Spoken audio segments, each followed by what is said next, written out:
un Q&A care o să-l fac cu întrebările de pe TikTok și sper să vă placă. Ești din Arad? Păi sunt din Arad, mai exact Cono.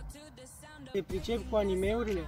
Păi îmi plac foarte mult animeurile și o să fac pe viitor și videoclipuri despre ele, tier list și chestii de genul. Joci la o echipă? Păi nu joc în momentul actual, dar pe viitor o să joc și sper să joc cât mai bine și să mă bucur de fotbal.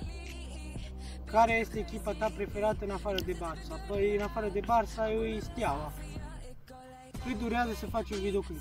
Păi în jur de 10-20 de minute, depinde de videoclip, dacă e din ala mai lung, vreo jumătate de oră. Deci ți-ai schimbat numele de pe YouTube?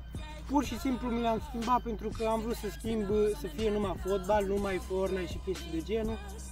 Am vrut o schimbare. Care îți place mai mult? Messi sau Ronaldo? Păi în primul rând îmi place Messi de când am fost mic, dar și Ronaldo îmi place, deci cam asta e. Ai prietenă?